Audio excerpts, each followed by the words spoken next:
Hello? Can you hear me? Is this working? Hello? Hello? There you go.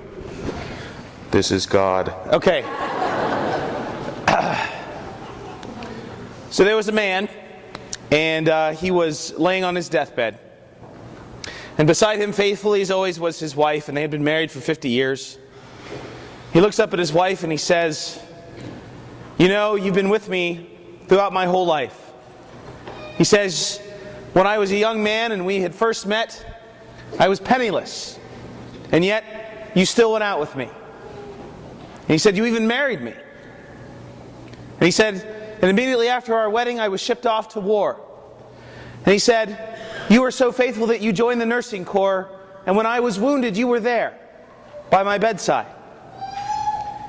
And then he said, "And when I got out of the military, I was still penniless, and there you were, still at my side." And he said, I started a business and it failed, and you were still there. He said, "We lost a house and you were still there." He says, "Well, after I found another job and worked for some time for a low wage, you stood by my side." And he said, "After these 50 years of marriage, now that I'm laying sick in my deathbed, here you are. I'm really beginning to think you're bad luck."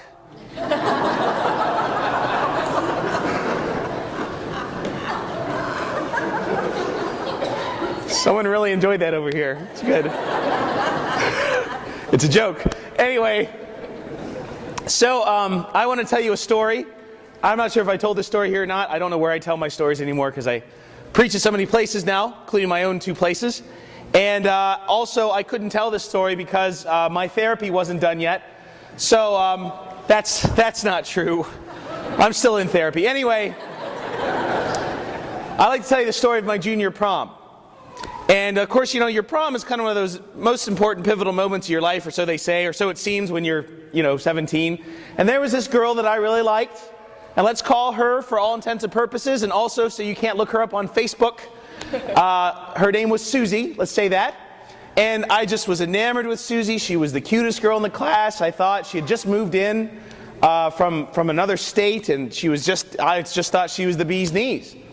And so we went out a few dates, and I actually used a broken leg to go out on a date with her. That's another homily. Anyway, after a while, I invited her to the prom. I said, "Would you like to go to the junior prom with me?" And she said yes.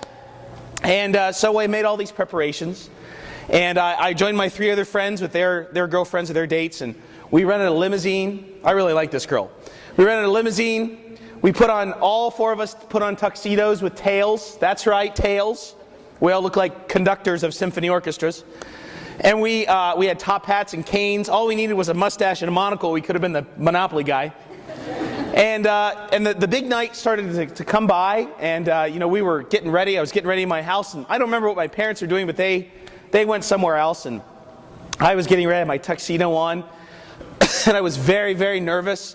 So I decided that the appropriate thing to do was to shave for the first time. And now let me tell you, this is 3 weeks without a shave for me now, at 33. Imagine what I was like at 17. And so I decided to try it with my tuxedo on, not a bright thing. So I put the shaving cream on my face all over and started with my dad's razor. The first couple of swipes went all right. The 4th or 5th one, not so much, because I cut myself right here. Yeah. Go ahead and judge me while you're sitting there.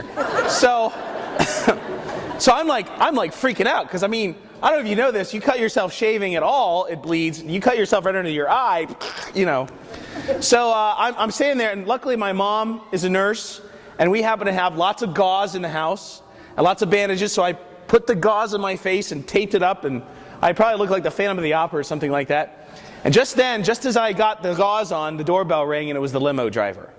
And I opened up the door, and he said, "What happened to you?" And I said, "I cut myself shaving." And he says, "You don't shave up there." I said, "I learned that lesson. Thanks a lot, buddy. It's going to be a long night." Anyway, so we get to my friend's house where the other 3 guys are. And I get out of the car, and my friend Chris looks at me, and he says, "What did you do?" I said, "I cut myself shaving." And you know what he said? "You don't shave there." That's right. So he said, "I know what to do to make the bleeding stop." And I said, just make this stop, because we had to go pick up the girls next.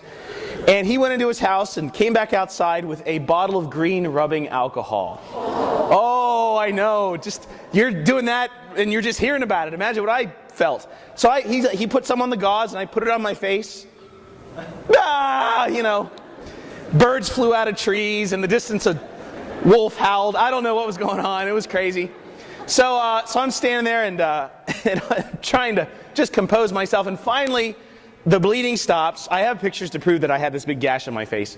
And we get to my date's house, to Susie's house, let's call her, and she gets in the limo with us, and she immediately says in front of all my friends, by the way, my boyfriend said that if you try anything tonight, he's going to hurt you. To which I replied, boyfriend? Actually, it turns out that the cutting my face part was the best part of the night. Anyway, I was devastated, and we went to the refectory over on Bethel Road. I'm telling you, I really like this girl, so guess how it turned out. Anyway,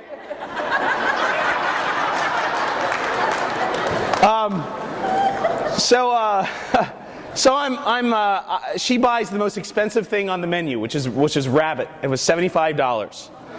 And she took one bite out of it and pushed the plate away. And I ended up eating 2 dinners that night, because I wasn't going to pay $75 for rabbit and not listen, I've seen Bugs Bunny. I know they're hard to kill, but you shouldn't be charging $75 for rabbit. They're all over the place. That doesn't make any sense. And there's lots more being made all the time. So we get to the prom, and things just continue to spiral downhill from there. And I was holding her pager, because it was back in the day when we had pagers, not cell phones.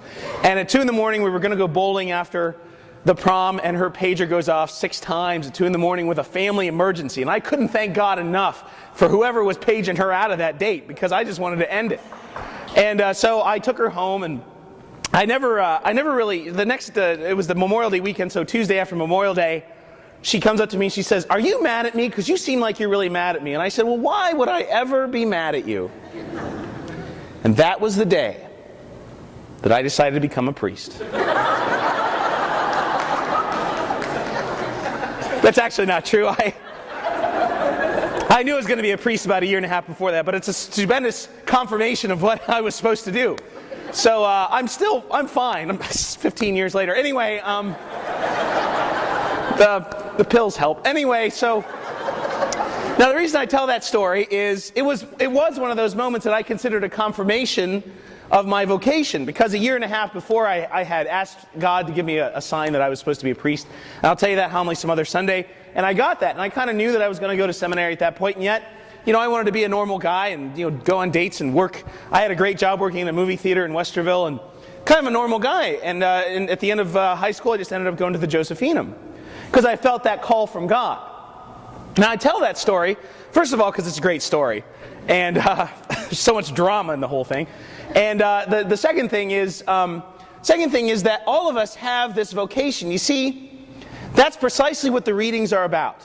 The readings today are about us getting to heaven. See, in these last few weeks before the Feast of Christ the King, we hear about heaven. It's really something, because we're coming to the end of our liturgical year. And every single one of us, I hope, wants to get to heaven for all of eternity. That's what the first reading's about. Is that those guys underwent all sorts of torture and all sorts of things because they believed in heaven. And not only that, but in the gospel, there are those Sadducees that didn't believe in heaven, and Jesus thwarts their plans to trip him up with this question about the 7 brothers and the one woman. And he talks about the fact that we have a God who is the God of the living, the God of Abraham, the God of Isaac, and the God of Jacob, not past tense, but present tense. You see, that particular story for me was one of those confirmations of my vocation.